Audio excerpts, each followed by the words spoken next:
तो इस वक्त की बड़ी खबर आप देख रहे थे लाख टके की बात में। केंद्र सरकार की कैबिनेट के विस्तार के बाद की पहली कैबिनेट बैठक, और उस कैबिनेट की बैठक में फैसले क्या कुछ लिए गए ये बता रहे थे केंद्र सरकार के मंत्री। क्या कुछ अहम बातें आज के इस कैबिनेट में, क्या कुछ बड़े फैसले केंद्र सरकार की तरफ से लिए गए, ये हम आपको बता देते हैं। कोकोनट डेवलपमेंट बोर्ड को लेकर बड़ा फैसला है। नारियल कारोबार को बढ़ाने पर जोर है।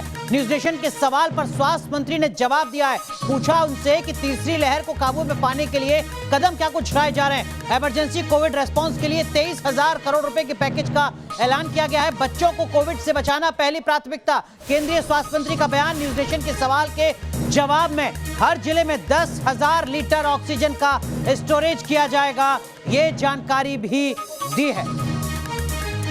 तो दरअसल में ये कैबिनेट ब्रीफ बेहद महत्वपूर्ण थी, क्योंकि कल कैबिनेट का विस्तार होता है। नए चेहरों को इस कैबिनेट में शामिल किया जाता है और उसके बाद कैबिनेट की पहली बैठक और उस बैठक में लिए जाने वाले बड़े फैसले। लेकिन इस कैबिनेट में बदला क्या है? क्या वाकई इस कैबिनेट में युवा चेहरों को जगह दी गई है? और उन युवा चेहरों के सामने चुनौतियां क्या हैं और क्यों चुना गया है उन तमाम युवा चेहरों को? दिखाते हैं आपको एक रिपोर्ट के जरिए।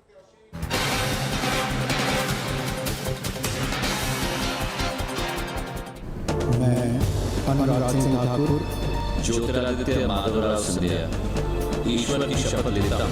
मैं साक्ष्य लेके ईश्वर की शपथ लेती हूँ। मैं संघ के मंत्री के रूप में अपने कर्तव्यों का श्रद्धापूर्वक और शुद्ध अंतःकरण से निर्वहन करूँगा। सम्यक निर्वहन के लिए ऐसा करना अपेक्षित हो, मैं प्रत्यक्ष अप्रत्यक्ष रूप से संसूचित या प्रकट नहीं करूँगा।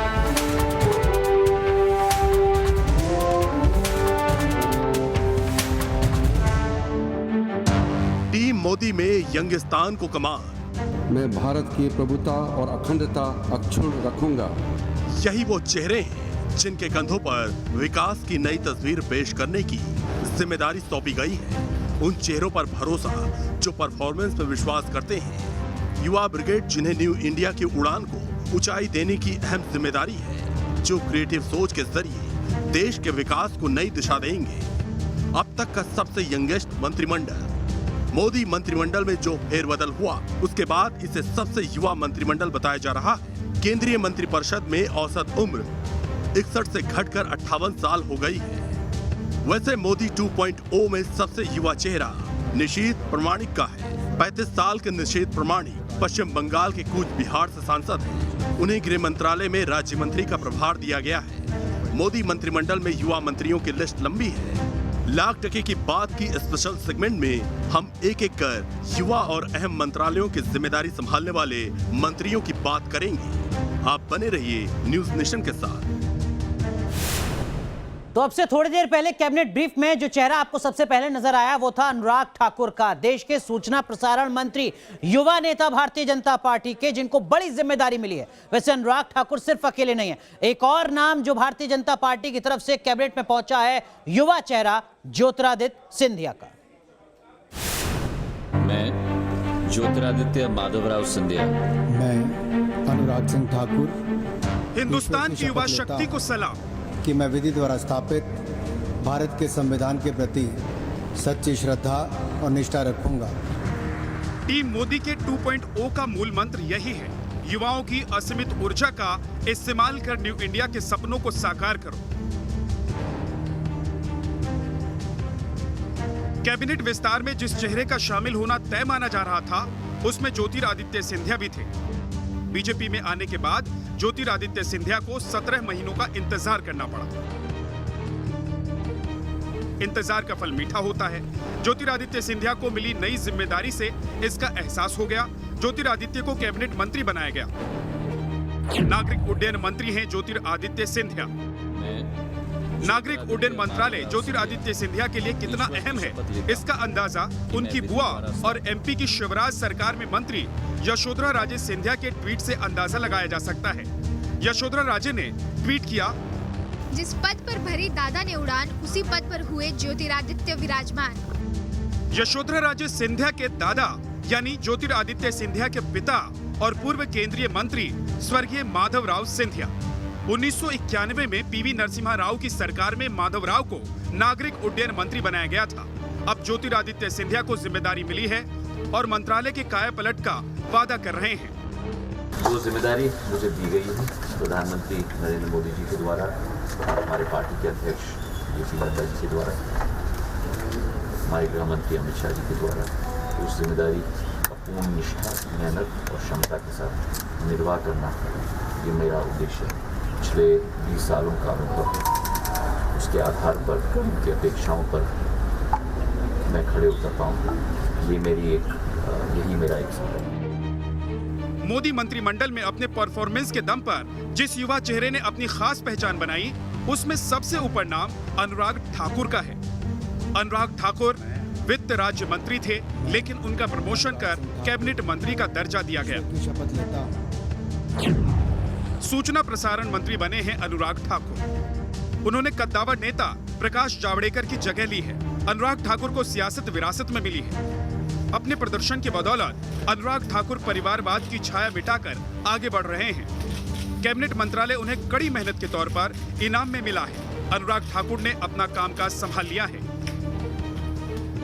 सूचना प्रसारण मंत्रालय के माध्यम से हम कैसे और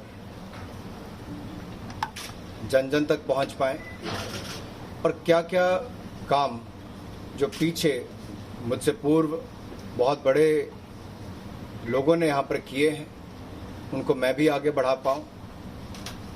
वहीं दूसरी ओर जो जिम्मेदारी माननीय प्रधानमंत्री जी ने मुझे दी है, मैं उस पर खरा उतरने का हर संभव प्रयास करूंगा।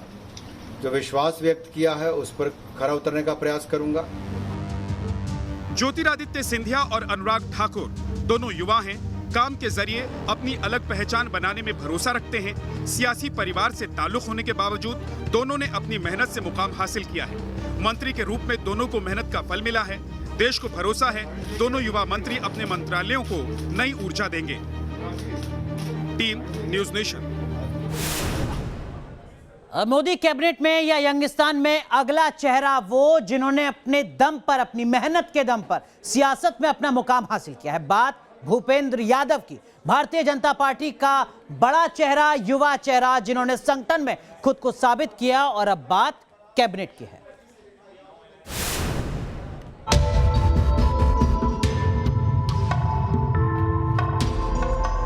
भूपेंद्र यादव, ईश्वर की शपथ लेता हूं कि मैं विधि द्वारा स्थापित भारत के संविधान के प्रति सच्ची श्रद्धा और निष्ठा रखूंगा।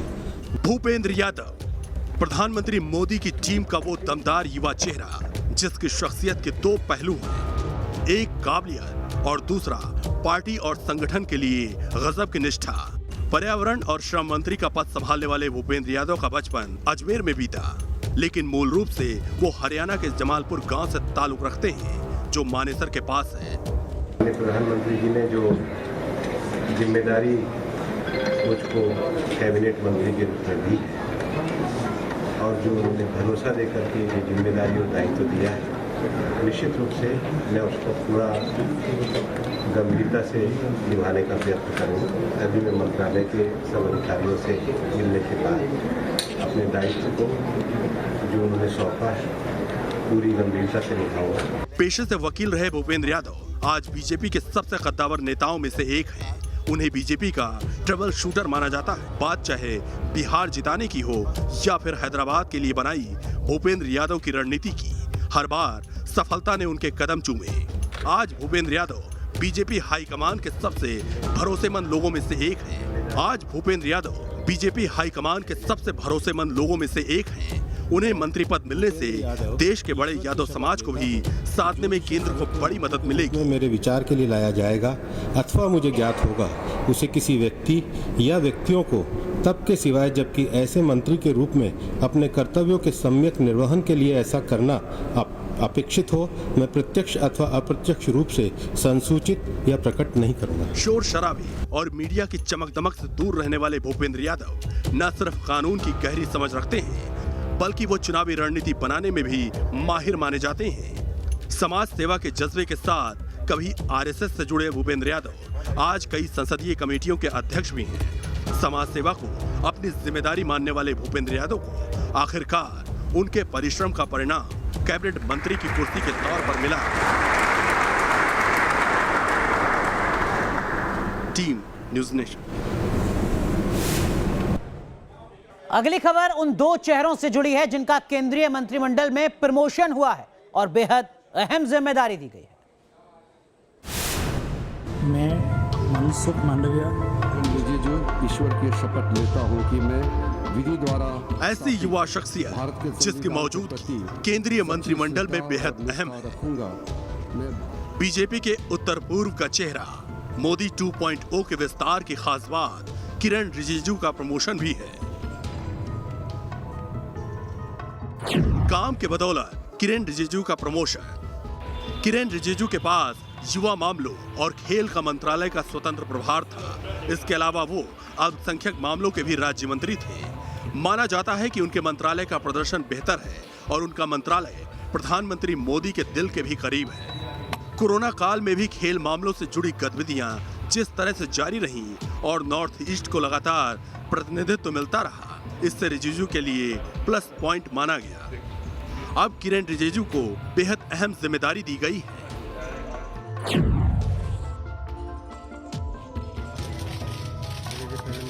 किरण रिजिजू मोदी सरकार में साल 2014 से ही शामिल हैं। अरुणाचल प्रदेश पश्चिम से वो लोकसभा सांसद हैं। पहली बार में उन्हें गृह राज्य मंत्री बनाया गया था।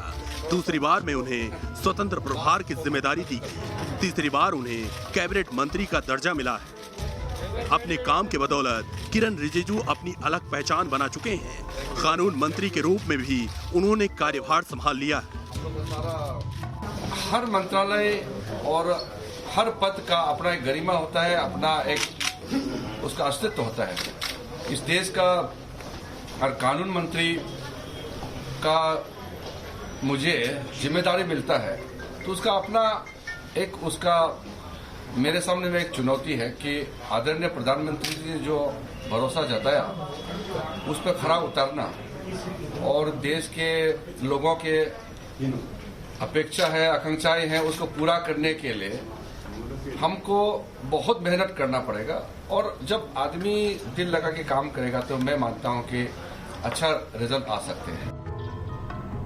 वैसे कैबिनेट विस्तार में जिस मंत्री को सबसे अहम जिम्मेदारी दी गई है वो हैं मनसुख मंडाविया। किरण रिजिजू की तरह मनसुख मंडाविया का भी प्रमोशन हुआ है।